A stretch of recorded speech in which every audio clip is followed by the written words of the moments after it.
Izliekamies, ka mēs baigi nopietni apsēžamies. Izliecies, ka tev viss šitas patīk. Nu, re. Bija nice, vai ne? Jā. Ideāli. Mums tik daudz vajag sēdēt.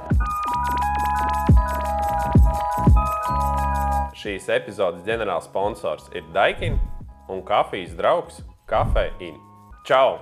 Es esmu Kristaps no Klimata draugiem. Un es esmu Endijs no Termo.lv. Šis ir podcasts. Karstie joki un augstās patiesības. Ikdienā esam gan konkurenti, gan sadarbības partneri. Un arī dalamies ar pieredzi. Čau, Endij. Čau, cik sērīgi iesāki? Nu, protams. Mēs tik ilgi gatavojāmies. Bija diezgan grūti. Tieši tāpat kā Kristaps, jā, mēs darbojamies siltumsūkņiem, arī ar ventilāciju. Un šodien tad kaut ko pastrīdēsimies mazliet par siltumsūkņiem. Nu, protams, jo katrs mēs pārstāvam gan viens, gan otrs zīmols. Vienmēr var izvērtēt, kur ir labākā, kur sliktākā situācija. Endij, tu man vari pastāstīt, kas ir siltumsūknis un kāpēc viņš man būtu nepieciešams? Es tev vispirms vienu pretjautājumu uzdošu. Man tieši klients pirms 2 dienām prasīja, kāpēc Daikin, visiem Daikin, kāpēc visur visi prasa tikai Daikin zina? Es vismaz pats aizdomāju, kāpēc visi Daikin. Ko tu atbildētu? Tās divas melnās podziņas vienmēr tevi uzsilda. Tikai tāpēc. Bet, ja tā nopietni? Ja nopietni, diezgan augsts klases tehnika. Viegli saprotama man kā uzstādītājam, un es uzskatu arī tikpat viegli saprotama lietotājam. Būtībā nepieviļ gandrīz nekad. Jo ikdienā man bieži vien es saskaros ar šiem jautājumiem. Pirmkārt, varbūt tev viņš nav nepieciešams. Tas arī var būt tāds moments, kur jautājums ir tāpat kā siltumsūknim, man liekas, tāpat kā jebkuram apkuras veidam ir savu vietu, savs laiks. Siltumsūknim droši vien nevajadzētu ielikt tur caurā šķūnī ar maziem radiatoriem un pēc tam dusmoties, ka tur nekas nestrādā. Ok, bet ja man ir elektriskā apkura tajā šķūnī, tāpat jau sanāks bišķi efektīvāk. Jā, protams, skaidrs, viss ir tāds relatīvs, bet man liekas tādā mūsdienu, siltumsūknis vienkārši tāda mūsdienu apkuras risinājums, kas ir energoefektīvai mājai, lielākoties vienkārši izcils variants, un kas nav jādara, piespēt podziņu, viss notiek, kas plus arī darbojas efektīvi, nosacīt lētām izmaksām. Skaidrs, bet vienmēr jāizvērtē, jā. Būtībā jau parasti ir standarta jautājums. Man ir blakus mājai mežs, es taču malku dabūnu pa lēto, man vajag siltumsūkni. Bet tur jau tā atbilde pretī, ok, tev ir blakus mežs, bet cik maksā tava darba alga? Jo tu viņu skaldīsi, tu tos kokus gāzīsi lejā, varbūt tu beigās nopārdos savu mežu, ieslēgs siltumsūkni, darbosies un tev beigās galā sanāk lētāk. Tāpēc es domāju, ka, ja mēs runājam par siltumsūkņiem, es domāju, ka tas ir mūsdienīgs risinājums mūsdienīgiem cilvēkiem. Attālināta vadība, es aizbraucu uz Maldīvām, es turpatās no attāluma ieslēdzu, uzsildu māju, atbraucu mājās, man ir 24 grādi, visi baigi forši. Nav standarts, šitas 19 grādi, mēs kurinamies siltumsūkni. Bišķiņ nevajag stāstīt pasakas. Tas, ko gan es piemetināšu, jā, protams, katrs grāds kaut kādā brīdī varētu izmaksāt stipri vairāk nekā granulām, kuras vienkārši degšanas procesā pārnes šo siltumu. Bet arī neviens jau neaizliedz apvienot. Tev ir tā malka, pieliec viņu klāt siltumsūknim. Tad, kad ir slinkums iet uz mežu, kurina siltumsūkni, tad, kad ļoti gribās kaut ko paskaldīt, paņemties, tad skaldi malku. Būtībā tas, ko es saprotu, arī no manas perspektīvas, jā, jaunas mājas, renovētas ēkas, tur siltumsūknis ideāli, noteikti izstarotais siltums, siltās grīdas. Bet, piemēram, ir jautājums, ja tur mums būtu šī tā saucamā funkoila izstarošana, efektivitāte, ja mums ir galīgi lejā, tur viss ir slikti uzreiz. Visi tās cilvēkiem, kas ir funkoils vispirms. Funkoils mums ir būtībā radiators ar papildus ventilātoru pūšanu, kur pārnes no viena ķermeņa uz otru, tādā veidā radot siltumu. Augstskolā mācījies, var dzirdēt? Nē, es esmu gudrs bumbiņu. Skaidrs, ka, katrs grāds, kas siltumsūknim ir jādod karstāks ārā, tur zūd tā efektivitāte. Protams, ja viņš var laist grīdās 30 grādus, vai viņam jālaiž radiatoros 60 grādu, tā ir cita efektivitāte. Tur mēs varbūt atgriežamies pie tā jautājuma, ko es teicu sākumā par tām granulām vai malku. Ja? Cilvēkam jāsāk izvērtēt tas komforts pret izmaksām. Jā, iespējams, ar augstu temperatūras siltumdevēju radiatoriem var siltumsūknis izmaksāt iespējams dārgāk ikdienā, bet tas atkal komforts, ko tu saņem, un kā tu pareizi teici, tev nav jāgādā tās granulas, tā malka, tev tur nav jāpad laiks, un tad jāstāsta, kas kuram ir ērtāk. Būtībā jā, es arī pilnībā piekrītu. Ja mums izturotais siltums jau, teiksim, vairs nebūs siltās grīdas, bet jau būs kāds cits, piemēram, radiatori vēl, jā, tā efektivitāte ir plus mīnus jau daudz zemāka. Līdz ar to tur, teiksim, jums granulas, malka, tas pats gāze visdrīzāk jums nostāsies lētāk, bet ir atkal nākamie jautājumi. Tātad ar siltumsūkni tev nav jāgādā malka. Tev nav jābar granulas, tev nav jātīra katls. Ar gāzi mēs paši zinām ģeopolitisko situāciju un kas mums pretī siltumsūknim. Jā, reizi gadā tu izsauc meistaru, noteikti viņam arī uzticies, lai arī pēc gada, 2, 3 viņš nav pazudis, bet viņš ir vēl joprojām pieejams un telefonu zvana attālumā. Bet būtībā tas ir arī viss, tu ieslēdz un tu baudi dzīvi.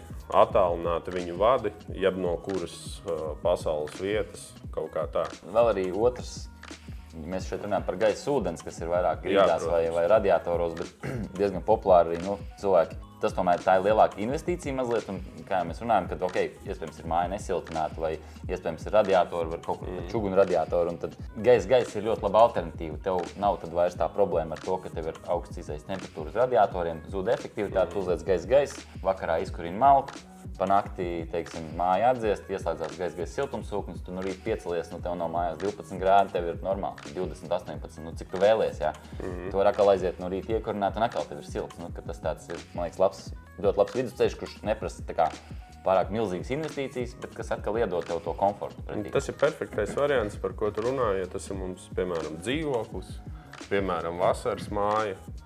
Arī bieži vien vecākiem bērni ieliek vecākiem, kur jau vecāki gados, kur vēl vecā malkas apkurt, ieliec siltumsūkni vienkārši. Krāsniņa virtuvē, jā, kur nedesniedz siltumu līdz gala istabām, un tur tu piepūt ar gaisu. Gaisa siltumsūknis, atvainojos. Tātad mums jaunas mājas, siltumsūknis, renovēts mājas, mums ir siltumsūknis, tur, teiksim, jau vecas mājas, mums noteikti visdrīzāk tāpatās vēl iet malkas apkur vai piepūšam ar gaisa siltumsūkni. Tu vari izstāstīt plus mīnus, tā, lai es aptuveni saprastu, kāpēc mums būtu vajadzīgs zemes siltumsūknis. Jo bieži vien, atvainoju, ka es tev iemetu lamatās, jā, jo bieži vien man klients piezvana, man ir jaunbūve 120 kvadrātmetru, es gribu zem ūdens siltu. Gaisa ūdens, tā nav tēma. Nē, atkal, tur jau ir tas stāsts par to, kāpēc tu gribi zemes siltumsūkni. Tas pirmais jautājums, ja tev ir riebjās tas ārabloks, kas nereti ir iemesls riebjās ārabloks. Tad, zemes siltumsūknis tad ir tas variants, bet skaidrs, ka tur droši vien jārēķina jaunbūvē ir, ja tu gribi finansiāli loģisku lēmumu, ja, tur tad ir jārēķina, vai tev tas, cik ilgā laikā tas zemes siltumsūknis tev atmaksāsies. Skaidrs, ka uz 120 kvadrātmetru māju, viņš tev visticamāk pārskatāmā laikā nekad neatmaksāsies, jo tev nāk papildus kontūru rakšanas, viss, materiālu uzpildus un tā tālāk, un vienkārši tie 4-5 tūkstoši, ko tu iegūdi papildus kontūrā, tas ietaupījums, kas rodās, jo jā, zemes siltumsūknis būs ekonomiskāks mazliet par gaisa ūdens, bet, energoefektīvā mājā, tas ietaupījums tie 200 eiro gadā, 300 eiro gadā, tad pareiķini pats tev vajag tur 15-20 gadus, lai tu to atpelnītu vienkārši. Jā, plus vēl neaizmirst pateikt to, ka kompresors tev ir mājās, līdz ar to tā skaņa tomēr ir jūtamāka nekā gaisa ūdenim ārā. Taisnība, jā, taisnība. Tas viss ir krūti, davai tuvāk pie tēmas. Man ir tagad, es esmu klients, man ir 107 kvadrātmetri jaunbūve. Es esmu izdomājis, man čomu pateica, 4 kW siltumsūknis man nepieciešams. Taču būs baigi labi, vai ne? Un it īpaši es noteikti vēlos ķīniešu siltumsūkni, jo es gribu lētāk. Okay, tu gribi atvērt to Pandoras lādi par tām jaudām. Tieši tā. Tas, ko reklamē 4 kW, 6 kW, 8 kW, bet tas svarīgākais, kas ir jāsaprot, ka šie kilovati ir pie plus 7 grādiem. Tātad tā ir iekārtas nominālā jauda. Un tālāk Jāņa 4 kW siltumsūknis var ļoti būtiski atšķirties no Pētera 4 kW siltumsūkņa, jo jaudas pie minus 15 grādiem jau vairs nebūs 4 kW. Kādam ražotājiem varbūt būs. Ja? Stop, bet granulu katlam man taču ir, ja man ir 8, tad ir 8. Pričom kāds sakars, man liekas, tu pūt pīls tagad. Redz, visi tie siltumsūkņu ražotāji ir šarlatāni un krāpnieki, un viņi norāda. Un uzstādītāji vēl trakāk. Jā. Vienkārši tas ir ļoti laba tēma, jo tāpēc ir ļoti būtiski saprast šo jautājumu par to, ka man arī kādreiz klienti atnāk, man vajag 8 kW siltumsūkni vai 4 kW siltumsūkni. Kā tu zini, ka tev vajag 8 vai 4 kW siltumsūkni? Tur, es nezinu, internetā izlasīju vai kaut kādā blogā, ka tur 8 kW ir līdz 140 kvadrātmetriem. Skaidrs, ka jāsaprot. Un tāpēc ir tas moments, ko es vienmēr saku, atrodiet savu uzstādītāju, kam jūs uzticaties un kas māk to izrēķināt. Jo te nevar tā kā granulu katlam paņemam 100 W kvadrātmetrā, pareizinām mājas platību, tur rekur mums ir jauda, jā. Tas ir pilnīgi galīgi šķērsām. Ir jāsaprot, tad mājas siltumzudumi, protams, jā. Tad tur parasti ir energo certifikāts, ja tā ir jauna māja, ja tā ir veca māja, tad mēs zinām tur plus mīnus, cik tev aiziet kurināmais. Un tad otrs svarīgais posms ir tas, ka tas uzstādītājs pārzina to konkrēto brendu, vai tas ir Daikin, vai tas ir Midea. Paņemsim Daikin un Midea kā divus piemērus. Ja? Skaidrs, ka tātad 4 kW Daikins un 4 kW Midea, tie būs pilnīgi atšķirīgas iekārtas. Pie minus 15 tas Midea varēs iedot divreiz mazāk siltumu, kā piemēram Daikins.